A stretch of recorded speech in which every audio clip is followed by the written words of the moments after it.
Gold ஒரு 10% குறைஞ்சதுன்னா silver ஒரு 20-30% அதுக்கு மேலே கூட குறையறதுக்கு வாய்ப்பு இருக்குது. இப்போ சில்வர் பார்ஸாவோ இல்லை இடிஎஃப்ஓ வாங்குறீங்க அப்படின்னா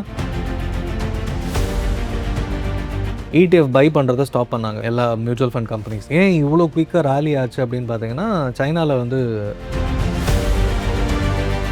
அப்போ வந்து சில்வர் அசட்ஸ் அண்ட் இன்வெஸ்ட்மெண்ட் ஆங்கிளில் மட்டும்தான் பை பண்ணாங்க. ஸோ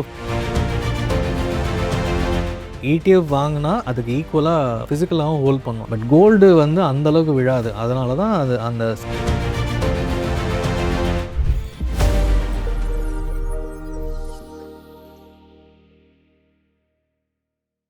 ஹலோ ஜிபி வியூவர்ஸ், நான் உங்கள் விஜய் கண்மணி.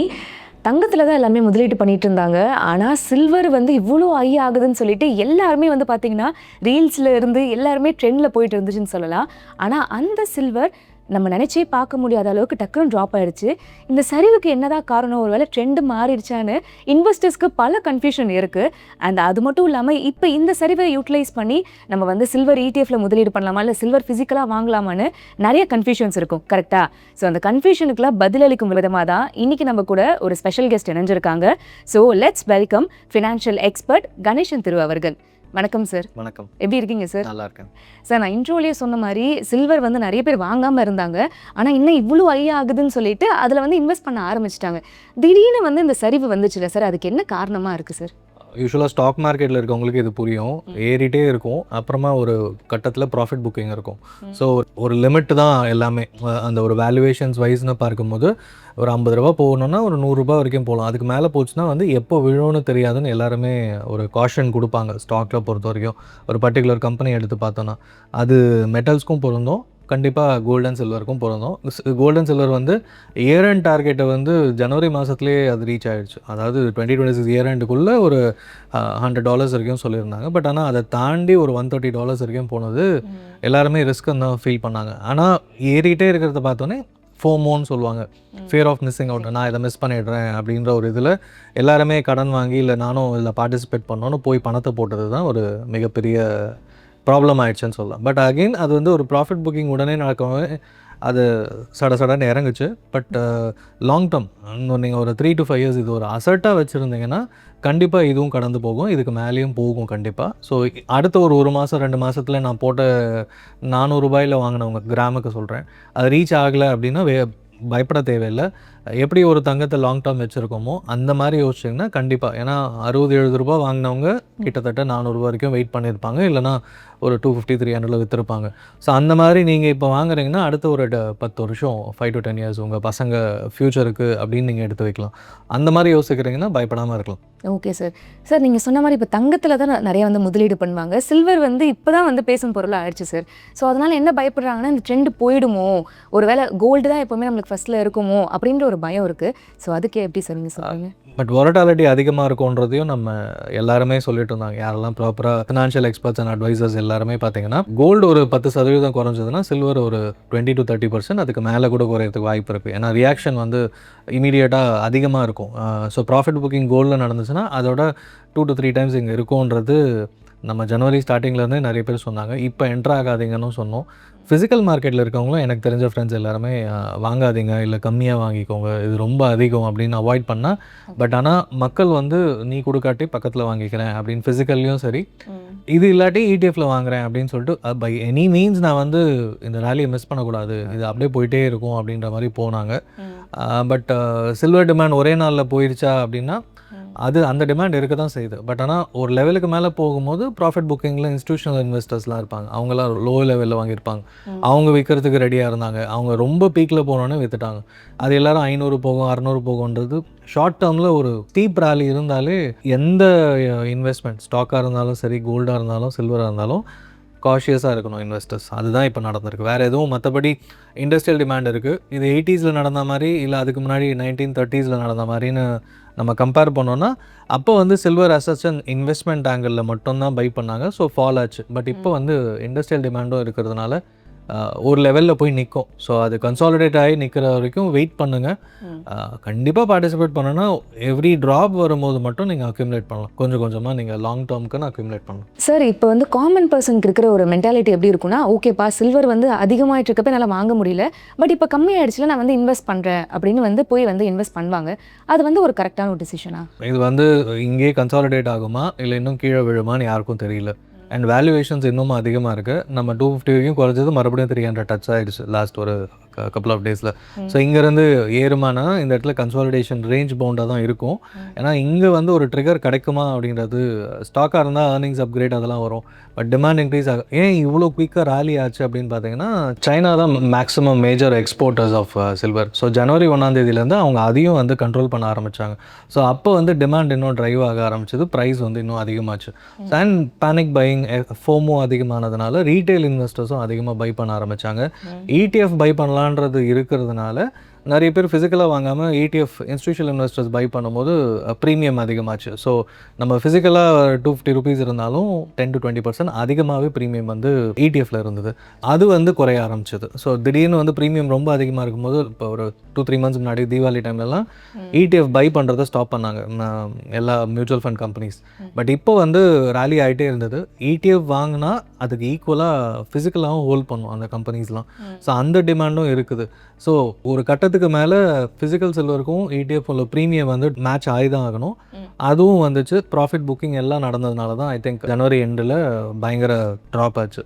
அது வந்து ஒரு பேனிக் சுச்சுவேஷன் கிரியேட் ஆச்சு. மற்றபடி ஆசச் சில்வரோட டிமாண்ட், இண்டஸ்ட்ரியல் டிமாண்டு, அந்த என்னென்னலாம் காரணம் நம்ம பேசணுமோ அதெல்லாம் அப்படியே தான் இருக்குது. போக போக அது ஏறலாம் குறையலாம், பட் ப்ரைஸ் ஃப்ளக்சுவேஷன்ஸ் இந்த அளவுக்கு வாலட்டாலிட்டி இருக்கும்.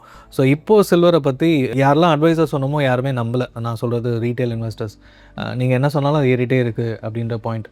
பட் கோல்டு வந்து அந்தளவுக்கு விழாது. அதனால தான் அது அந்த சேஃப் ஹெவன் ஸ்டேட்டஸ் இருக்குது. பட் சில்வர் வந்து இன்னும் அந்த லெவலுக்குலாம் யோசிக்க முடியாது. கரெக்ட், வாலட்டாலிட்டி ரொம்பவே அதிகமாக இருக்கும். ஃப்யூச்சர்லேயும் கண்டிப்பாக இருக்கும்.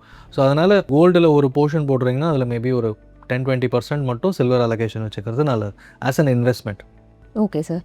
சார் இப்போ சில்வர் ETF பற்றி நீங்கள் சொல்லியிருந்தீங்க. இப்போ இருக்கிற சூழலில் சில்வர் ETFல நம்ம வந்து முதலீடு பண்ணலாமா சார்? கொஞ்சம் கொஞ்சமாக லாங் டேர்ம். நான் இப்போ என்ட்ரு ஆகுறீங்கன்னா ஒரு 5 to 10 இயர்ஸ் பெர்ஸ்பெக்டிவில் வரீங்கன்னா வாங்க, பை பண்ணுங்கள். எனக்கு ஷார்ட் டேர்ம் ப்ராஃபிட் புக் பண்ணணும், ஸ்டாக் மார்க்கெட் மாதிரி நான் உடனே ஒரு 3 monthsல 2 monthsல பண்ணணும். இந்த இயர் எண்டுக்குள்ளே லாஸ்ட் இயர் வந்து ஆல்மோஸ்ட் 140% சில்வர் ரிட்டர்ன்ஸ் கொடுத்தது. அந்த எக்ஸ்பெக்டேஷனில் வரீங்க, இல்லை அட்லீஸ்ட் அதில் ஒரு பாதி இல்லை 30% வந்தால், அந்த ப்ராஃபிட்டில் 30% வந்தால் போதும்னு வந்தீங்கன்னா கண்டிப்பாக கிடைக்கிறது கஷ்டம் அப்படின்றது தான் எல்லாருமே சொல்கிறாங்க.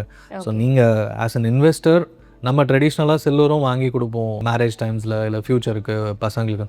அப்போ சில்வர் பார்ஸாவோ இல்லை ETF வாங்குறீங்க அப்படின்னா குறைஞ்சது 5 to 10 இயர்ஸ் பர்ஸ்பெக்டிவில் வந்தீங்கன்னா இந்த என்னெல்லாம் ட்ராப் ஆச்சுனாலும் அப்போல்லாம் கொஞ்சம் கொஞ்சமாக ஆட் பண்ணிக்கலாம், பை பண்ணிக்கலாம். ஸோ அந்த ஆங்கிளில் வந்தீங்கன்னா தாராளமாக பை பண்ணலாம். சார் பொதுவாக பார்த்தீங்கன்னா கோல்டு அண்ட் சில்வர் ரேஷியோ 80-20 நம்மளுக்கு மெயின்டைன் ஆகிட்டு இருக்கும். ஆனால் இப்போ 50-50 வந்துருச்சு. ஸோ நிறைய வந்து ஃபினான்ஷியல் எக்ஸ்பர்ட் வந்து என்ன கெஸ் பண்ணுறாங்கன்னா, மேபி கோல்டை விட வந்து சில்வர் ரேட் அதிகமாகலாம் ஃப்யூச்சரில் அப்படின்னு பேசுகிறாங்க சார். உண்மையாக கோல்டு ரேட்டை விட சில்வர் வந்து அதிகமாக வாய்ப்பு இருக்கா? ஆக்சுவலாக இந்த நம்பரை பார்த்து கோல்டு வாங்கலாமா சில்வர் வாங்கலாமான்னு நம்ம யோசிக்கலாம். யூஸ்வலாக அதை வச்சு தான் வந்து இன்னும் கொஞ்சம் ஏறும், சில்வர் கம்பேர் பண்ணும்போது கோல்டு பை பண்ணுங்கள் இல்லை மாற்றி சொல்லுவோம். பட் இப்போ இருக்கிற காலகட்டத்தில் கோல்டு வந்து லாஸ்ட் 1 இயரில் ஏறினது வந்து யாருமே எக்ஸ்பெக்ட் பண்ணாத ஒரு ராலி. சென்ட்ரல் பேங்க்ஸ் பை பண்ணதும் யாருமே எக்ஸ்பெக்ட் பண்ணாத விஷயம். ஸோ அது கம்பேர் பண்ணும்போது சில்வர் வந்து ரொம்பவே கம்மியாக இருந்தது. அதுவுமே வந்து இன் கம்பேரிசன் ஏற ஆரம்பிச்சிது. ஆல்மோஸ்ட் லைக் லாஸ்ட் இயர் $30 இருந்தது, இப்போது $130 போய் குறைஞ்சிருக்கு. ஸோ அப்படி பார்த்தீங்கன்னா இந்த ரேஷியோ இன்னமும் நம்ம வந்து மேபி டைம் பீயிங்க்கு இதை வாட்ச் பண்ணிவிட்டு பை பண்ணலாமான்றது ஒரு காஷியஸாக இருக்கணும்னு சொல்லுவேன். அதை அப்படியே கண்ணை மூடிட்டு நம்பாதீங்க. ஏன்னா அதை நம்பிட்டு வாங்கும் போது தான் சில்வர் இன்னும் ஏறும்னு எக்ஸ்பெக்டேஷன் வருது. $130 ஆனாலும் அது 46 வரைக்கும் குறைஞ்சிது. இன்னும் சில்வர் ஏறும்னு தான் எக்ஸ்பெக்ட் பண்ணாங்க. பட் ஆனால் அந்த 46 அந்த $130 குறைஞ்சிது சில்வர் அப்போ ரவுண்ட்ஸ் நான் சொல்கிறேன். அது இன்னமும் குறைஞ்சிது. ஸோ அப்போ வந்து மார்க்கெட் டிமாண்டும் கண்டிப்பாக அனலைஸ் பண்ணணும். இங்கேருந்து ஏறுமா, எங்கேருந்து இந்த அளவுக்கு ரேலி ஆகிருக்கு, அது கோல்டை கம்பேர் பண்ணும்போது அது எப்படி இருக்கும். ஏன்னா வாலட்டாலிட்டியில் இந்த அளவுக்கு ட்ராப் ஆகும்னு சொன்னாலும் யாரும் நம்பலை, ஏன்னா 1 way ரேலி இருக்கும்போது. ஸோ அதனால் ஜஸ்ட் இந்த ஒரு ரேஷியோ மட்டும் வச்சுக்கிட்டு நம்ம பை பண்ணுறது மேபி டெம்பரரி டைம் பீயிங்க்கு கொஞ்சம் ஒன்ஸ் அதுவும் செட்டில் ஆகணும். எப்படி gold price silver price settle ஆகணும், கன்சாலிடேட் ஆகணும்னு சொல்கிறோமோ அதே மாதிரி இந்த ரேஷியோவும் அந்த ப்ரைஸ் செட்டில் ஆன பிறகு செக் பண்ணிவிட்டு அதுக்கப்புறமா மானிட்டர் பண்ணுறது நல்லதுன்னு சொல்லுவோம். Okay sir. சார் இப்போ இந்த சில்வர் ஃபிசிக்கலாக வாங்குறதுக்கும் இடிஎஃப்ல வாங்குறதுக்கும் என்ன டிஃப்ரென்சஸ் இருக்குது, ப்ரோஸ் அண்ட் கான்ஸ் வந்து சொல்ல முடியுமா சார்? சில்வர் ETF வந்து உங்களுக்கு டிமேட்டில் இருக்கும். நம்ம வந்து ஹோல்ட் பண்ணுறதுக்கான சேஃப்டி ரிஸ்க்கு கிடையாது. சில்வர் பார்னா ஃபிசிக்கலாக வாங்கி வைக்கணும். பட் 1 kg இல்லை 2 kg பார்ஸ்லாம் பெருசாக இடத்த அடைக்க போகிறது. பட் ரிஸ்க் ஃபேக்டர் வந்து தெஃப்ட் அதெல்லாம் தான். அது வந்து பேங்க்ஸில் கூட வச்சுக்கலாம். பட் அதை தாண்டி டிமேட்டில் வச்சுக்கும் போது டிமெட்டீரியலைஸ்டு அது வந்து அடுத்த ஜென்ரேஷனுக்கு நீங்கள் கொடுக்குறீங்க. ஒரு ஸ்டாக்கை வந்து ஒரு 20-30 வருஷம் வச்சுக்கிற மாதிரி, ஒரு ரியல் எஸ்டேட்டை வச்சுருக்க மாதிரி நீங்கள் இதுவுமே ETF வச்சாலும் அப்படியே கொடுக்க முடியும். சில்வர் வந்து ப்ரொடெக்ஷன் பண்ணணும், அப்புறம் கருத்து போகலாம், என்ன ஒன்றா ஆகலாம், குவாலிட்டி எப்படி இருக்குன்னு தெரியாது, யார்கிட்ட வாங்குகிறோம், குவாலிட்டி செக் இருக்கு. பட் சில்வர் ETFனும் போது அந்த சில்வர் ETFக்கான ஃபிசிக்கல் வந்து அந்த மியூச்சுவல் ஃபண்ட் கம்பெனிஸ் மெயின்டைன் பண்ணிப்பாங்க. பட் நம்மளை பொறுத்த வரைக்கும் நம்ம நாமினிஸ் இப்போ டிஃபால்ட்டாக எல்லா டிமேட்லேயும் இருக்குது. ஸோ அதனால் ஈஸியாக அடுத்த ஜென்ரேஷனுக்கு நம்ம பாஸ் ஆன் பண்ணுறோம் அப்படின்னு நினப்பில் வாங்கினாலும் தாராளமாக பண்ணலாம். பட் அதை தாண்டி ப்ரீமியம் வந்து ETF டெம்பரரியாக உங்களுக்கு அதிகமாக இருக்கும். பட் அது ஒரு பெரிய அட்வான்டேஜ்னு நான் சொல்ல மாட்டேன். ஏன்னா யூஸ்வலாகவே வந்து ஃபிசிக்கல் என்ன இருக்கும், சில்வர் ETFும் அதே ரேஞ்சில் தான் இருக்கும். ஸோ மேபி டெம்பரரியாக ப்ரீமியமைசேஷன் நடக்கலாம் ஒரு இந்த மாதிரி ராலி நடக்கிற டைம் லைனில். அதை தாண்டி ட்ராப் ஆச்சுனாலும் ஃபிசிக்கலை கம்பேர் பண்ணும்போது ETF வந்து பயங்கர ட்ராப்னா தெரியும் அந்த பர்டிகுலர் டே, 1 வீக் கழிச்சு இல்லை 1 மந்த் கழிச்சு. ஸோ அதனால் நெக்ஸ்ட் ஜென்ரேஷன் இல்லை ரொம்ப லாங் திங்கிங் இருக்குது அப்படின்னா நீங்கள் டிமேட்டில் ETF பை பண்ணுங்கள், கொஞ்சம் கொஞ்சமாக வாங்கலாம். இன்னொன்று இன்வெஸ்ட்மெண்ட் ஆங்கிளில் பார்க்கும்போது இது பெஸ்ட்டு. இது நான் வந்து மேரேஜுக்காக வாங்குகிறேன், சில பேர் வந்து டாட்டர்ஸ்க்கு கொடுக்குறேன், இல்லை பசங்களுக்காக இருந்தாலும் ஆஸ் அன் அசட்டாக கொடுக்க போகிறேன் அப்படின்னா வாங்குகிற பர்ஸ்பெக்டிவ் ஓகே. பட் அதை தாண்டி டிமேட்டில் பை பண்ணுறது மை ப்ரிஃபர்ட் ஆப்ஷன் தான் சொல்கிறேன். சார் இப்போ அசட் அலோகேஷனில் வந்து கோல்டு அண்ட் சில்வர் ரெண்டுமே சேர்த்து ஒரு 10-15% நம்ம வச்சுக்கலாம் அப்படின்றது நம்ம எல்லாருக்குமே தெரிஞ்ச விஷயம் சார். அதில் இப்போ சில்வரில் வந்து தனியாக இவ்வளோ பர்சன்டேஜ் மெயின்டைன் பண்ணுறோன்னு ஏதாவது ஒரு தம் ரூல் இருக்கா? தம் ரூல் இல்லை, கோல்டு தான் வந்து சேஃப் ஹெவன்றதுனால அது போர்ட்ஃபோலியோ வச்சுருந்தாங்க. பட் ரிட்டர்ன்ஸ் அதிகமாக இருக்கிறதுனால மேபி ஒரு 3-5% வந்து அவுட் ஆஃப் தட் கோல்டு அந்த 10-15% மெட்டல்ஸ்க்குன்னு இருக்கிறதுல மேபி ஒரு அப் டு 5%. பட் அதுவுமே வந்து என்ன கேட்டிங்கன்னா ப்ராஃபிட் புக் பண்ணிவிட்டு கோல்டுக்கு மூவ் பண்ணுறது நல்லது. இந்த மாதிரி ரேலி ஆச்சுன்னா ப்ராஃபிட் புக் பண்ணிவிட்டு கோல்டு ETF வாங்கிக்கலாம், இல்லைனா வாட் எவர் அது கோல்டு பக்கம் மாற்றிக்கிறது நல்லதுன்னு நான் சொல்லுவேன். சார் இப்போ சில்வர் ETF வந்து ஓரளவுக்கு ப்ரிஃபரபிளான ஒரு விஷயம் அப்படின்னு நீங்கள் சொல்லியிருந்தீங்க சார். ஸோ சில்வர் ETF வாங்குறதுக்கு முன்னாடி ஏதாவது வந்து ஸ்பெசிஃபிக்காக அந்த செக்லிஸ்ட் மாதிரி இருக்கா, இதை பார்த்து நீங்கள் வாங்குங்க அப்படின்ற மாதிரி? மோஸ்ட்லி எல்லா கம்பெனிஸ், எல்லா மியூச்சுவல் ஃபண்ட் AMCஸும் சில்வர் ETF தனியாகவே லான்ச் பண்ணிட்டாங்க மார்க்கெட் ரேலி பார்த்துட்டு. முக்கியமாக பார்க்கணுன்னா லிக்விடிட்டி. சில பேர் வந்து 300 crores 500 crores இருக்கும். அதை விட ஒரு எவ்வளோ வருஷமாக இருக்காங்க, ரீசெண்ட் லான்ச்னால் லிக்விடிட்டி கிரன்ச் வரும்போது அவங்க பை செல்லிங் வந்து ஸ்டாப் பண்ணுறதுக்கு வாய்ப்பு இருக்குது. ஸோ ஒரு டெம்பரரி மெஷராக அது வந்து ஒரு 3 months முன்னாடி கோட்டக்லேருந்து எல்லா AMCஸும் அதை பிளாக் பண்ணாங்க. ஏன்னா ப்ரீமியம் ரொம்ப ஜாஸ்தி ஆகுது, இதுக்கு மேலே வேணாம் அப்படின்னு ஸ்டாப் பண்ணாங்க.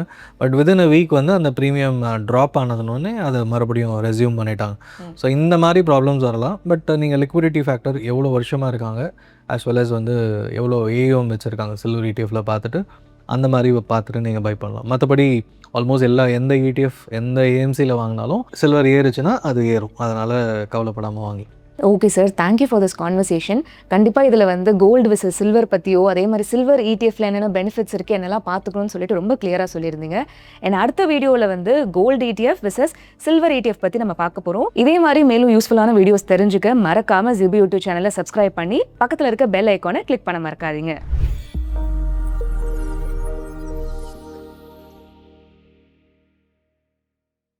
Investment in security markets are subject to market risk. Read all the related documents carefully before investing.